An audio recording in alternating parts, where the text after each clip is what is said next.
Welcome to our QPR Preview Show ahead of the final home game of the season for QPR against already promoted but title chasing Burnley, who could yet end the season with 100 points. So, still plenty on the line for them at Loftus Road on Saturday afternoon. As for QPR, we're going to start off the pitch because, as many of you will have seen, there's been headlines in the Sun that Marti Cifuentes is considering quitting QPR after an alleged fallout with Christian Nori. Dave, I asked you a few weeks ago about Marty's future, and you said then you thought he could leave. So I'm guessing you're not surprised. Yeah, not overly surprised. I thought this was always going to come to a head at the end of the season. I mean, who knows whether he will actually go or not, but this was definitely going to come to a head. I think when you read the article and they're saying the basis of it is about Ben Williams, our head of performance, working remotely in Dubai, you have to say it's a bit of a mad situation. And we've had so many injuries this season. Again, on Saturday, more muscle injury, on Monday, sorry, more muscle injuries. And to have the guy in charge of that on the other side of the world, it can't be a coincidence that our treatment room is full up all season, and it's badly affected us. We could be a couple of places higher in the table, certainly if we'd have had all our players fit this season, or at least a few more of them fit this season. So, I mean, I hope he stays, but I do think it's going to come to a head, and there's a lot of vacancies coming up in this league at the minute, and I'm sure he's going to gain some interest. So, I, personally, I'd be surprised if he's still here next season, but I really hope I'm wrong about that.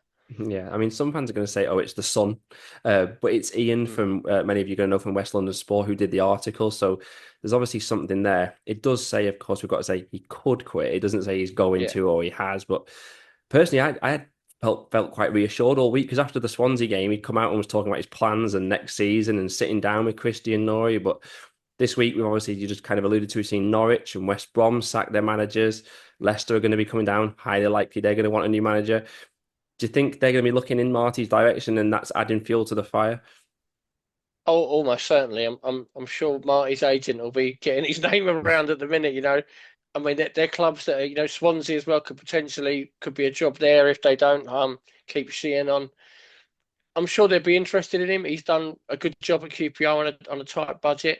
He's had interest from Leicester before, so there'll definitely be interest there, and that will just fuel things. I just think there's obviously going to be a sit down at the end of the season when they review what's happened. Um, I personally don't think he'll quit. I think probably be either going to another job or leaves by mutual consent. I think that'll be how it goes. But I mean, for the sake of QPR, you want it done either way sooner rather than later at the end of the season. You don't want this dragging on until mid-June and then all of a sudden someone comes in for him. Then you want it done sooner rather than later if he is going to go. Yeah, I agree with you. I think he will not quit QPR. There's just something about him. I don't think he's that type of guy. So unless another club comes in, I think that's the way he'd leave.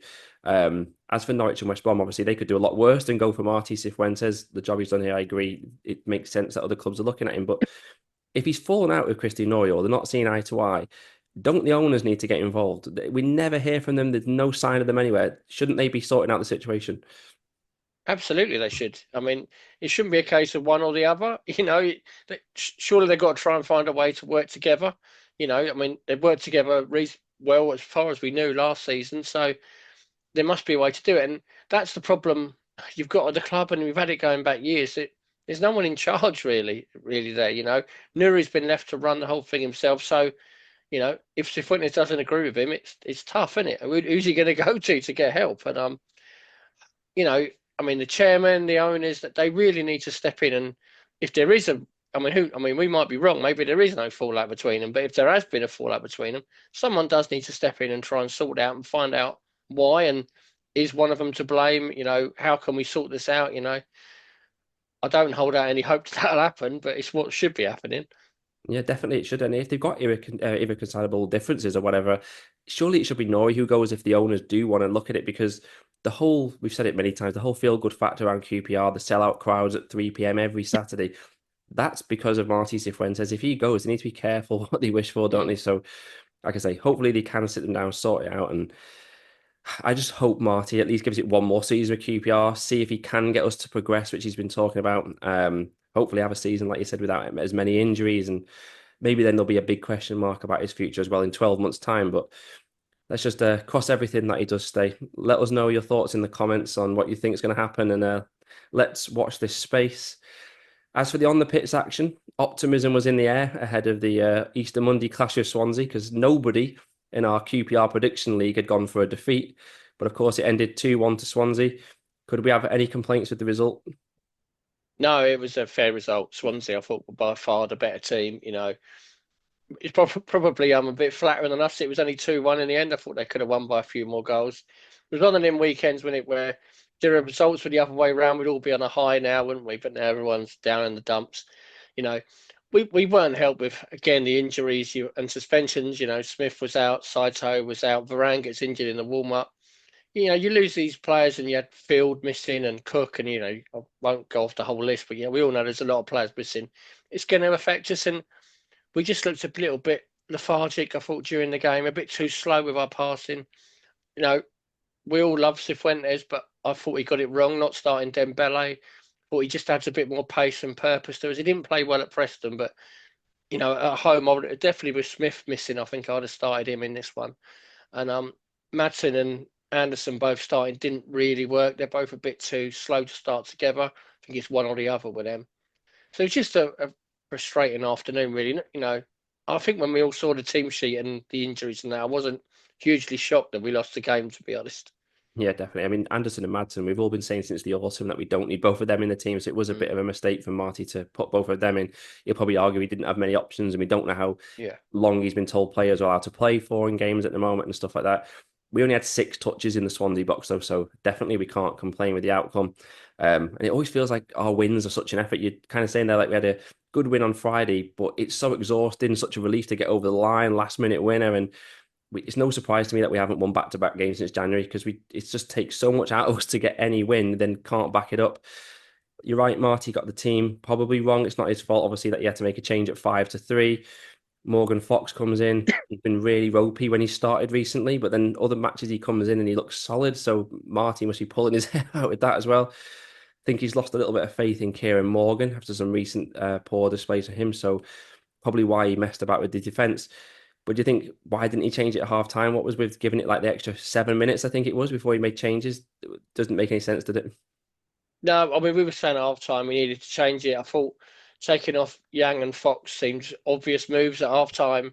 You could put Edwards back in midfield, defence, or input and Morgan on. They just needed to change things because Swansea were by far the better side.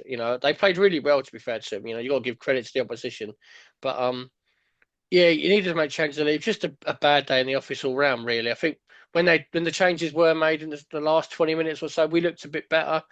We got ourselves back in the game, and we huffed and puffed a bit. We didn't really create a lot, did we? But at least we were in the game then. But it was too little, too late, really. Yeah, definitely. I mean, it was just a poor performance from QPR, and there was 36 fouls in the game, so there was just no flow to it. It wasn't definitely not one for the neutrals.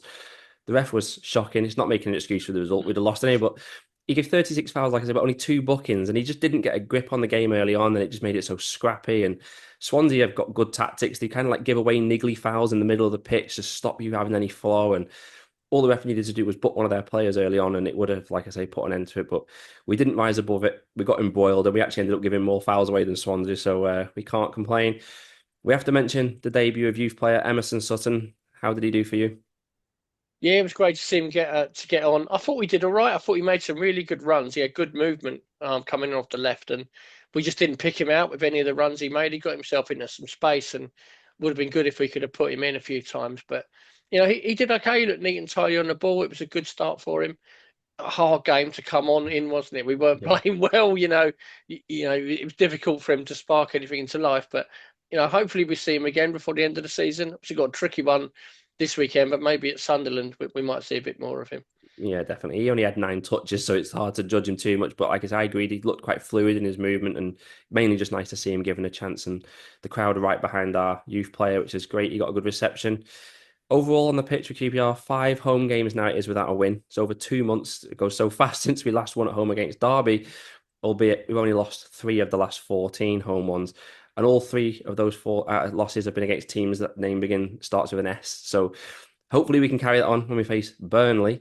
But of course, Burnley, first things first, they're 31 games unbeaten.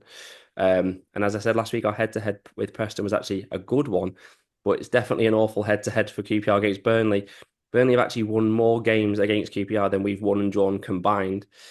But again, maybe searching for a positive. We are unbeaten in the last two against them, following a back to the wall 0-0 draw against them earlier in the season. That was one of 12 0-0s Burnley have had this season. And they've come out this week, haven't they, and said themselves they've bored their way to the Premier League. Do you think they could have enjoyed themselves more and took the handbrake off a bit through this season? I mean, possibly they have been a bit dull to watch. Last time they went up, they were really exciting to watch. But when they got up, it didn't work out for them playing that way. So maybe they're just going to try something different. I mean, they'll argue they've gone up. I mean, and they're 31 games unbeaten, so it's worked pretty well for them, hasn't it? As a neutral watching them from the outside, I haven't enjoyed watching them, but I doubt any Burnley fans going to give a monkeys about that. They've gone up and deservedly so. They've been one of the best sides in the league this season. Yeah, if it was QPR, we would not care. And like you say, No. it's just doing a job, isn't it? And I think we have to just marvel at the defensive record. 15 goals conceded in 44 games, basically one goal against every three games. Never heard anything like it. So credit where it's due. And they've broken Paddy Kenny's clean sheet record and by some distance now 29 clean sheets. It's also Scott Parker's third promotion. I don't think he's really ever on the radar of many clubs, but he's doing the job. What do you make of him? Yeah, I mean, he's always been at clubs with the parachute money and with squads that should be going up. So it's difficult to know if he's a good manager or not. But it's not easy to get promoted. There's been plenty of clubs with parachute money that haven't gone up in the past. So he's done well. And to have your defence that organised, I mean, he's got a brilliant goalkeeper, but they're very hard to break down. And that's not by accident. He's obviously got something about him. And it'd be interesting to see how he does next season in the Premier League. They're probably going to do it differently to the sides that went up last year. They seem to go up and try to outscore everyone and play like prime Barcelona, and they've been humiliated, really, the three of them, and they. So I think if Burnley go up and try and be hard to beat, and try and keep clean sheets up there, could be interesting. They might fare a little bit better than the others have done. Yeah, in terms of Scott Parker, it's like I agree. It's hard to see how he could fail with the squad that he's got, but we've got to give him and his coaches credit because they're so well drilled, and he's done a great job. They've not conceded more than one goal in a game all season long. So it'll be interesting to see, though. I imagine the first game of next season they'll probably lose 4-0 because the gap has just gone so big between Yeah. the teams. What is it, 15 points that Ipswich are from safety with 5 games left? It's unbelievable. I mean, 10 wins it is that the three promoted teams last season have got from 99 games combined. It's still hard to see how Burnley, Leeds have gone up. How are they going to plug that gap? I mean, yeah, it's almost impossible, isn't it? You see what the sides, the top 17 in the Premier League, the money they have to spend, the wages they pay. It's just a different planet to anyone coming up from the Championship. I do think the sides who went up, as I said before, they didn't help themselves this year. Southampton trying to play it from the back and play like Barcelona. I don't know what you're thinking trying to do that with Ryan Manning in your team. Come on, try and be difficult to beat. Ipswich as well, they spent a lot of money, over 100 million, but they seem to go into every game just thinking, you score two, we'll score three, and it doesn't work like that in that league. If they score two, you're going to lose 2-0. It was seem a bit of a mad approach from them, but maybe it'd be different next year. Burnley and Leeds going up, they've got a bit of money behind them, a bit of experience of being there before. But yeah, I mean that gap is huge, and you just look at those top 17 teams in the Premier League and think, who are you going to suck in to go down? I was at West Ham, a fourth bottom, aren't they, at the minute? I don't see them really, but realistically going down. So, yeah, it's very hard to stay up in it. Yeah, I think Man United could end up finishing fourth and bottom, couldn't they, the way they're going? Yeah, Yeah, so the gap is just unbelievable. And I do agree, though, Burnley, if they're maybe a bit more pragmatic about things, maybe it gives them a better chance. But all I've been reading all week is the bookies have already taken bets on Burnley to win the 26-27 championship title, so I'm sure they will be back. yeah. I guess it's more exciting than what QPR have had 11 seasons and what it's going to be at this level, but I think it is getting a bit demoralising knowing that that dream of the top flight isn't what it used to be. As for this match on Saturday, do you think they'll be tense chasing the title and all these records, or will they be still just as well drilled and or not up for it? What do you think? Oh, I think they'll be well up for it. I mean, they're on to get 100 points, aren't they? So that's going to be their aim for the last two games, and they've been so well drilled and so well organised all season. I can't see them just throwing all that away in the last two games now that they've gone up. I think they'll be looking to win the title, and it's you can't really get a harder game at the minute than Burnley. I mean, we don't score many goals against anyone, but let alone this defence. So it's going to be a tough afternoon for us. Definitely. I think any professional footballer would want to win the title. They're going to be going for that. Yeah. They want the medal, the 100 points. So, yeah, I think they're going to be just as dangerous as the previous games. Turning our attentions back to QPR, there's been lots of comments on our recent shows all about Charlie Kelman. So I thought it was worth bringing him back up again because he got another goal against Cambridge on Monday. So he scored 10 in his last 9 games. And I read that since the start of 2025, he scored more goals than anyone else in the Football League. What do you think the future holds for him as we stand now? Well, I hope he comes back here and scores as many goals for us. I mean, it. I think when he was here before the last few years, he's always had potential. I remember Mark Warburton really talking him up, saying he was the best finisher at the club. But he's never played up front for us. He always, whenever he got a chance, and he didn't get many games for us, he played out wide. So it'd be nice to actually give him a chance, put him up front, give him a run of 5, 10 games next season, see how he gets on. It's not as though we're, overloaded with goal scorers, is it? Give him a chance. I think the problem will probably be is I think he's got 1 year left of his contract. So do you cash in now while he's got doing really well, or do you risk losing him for nothing?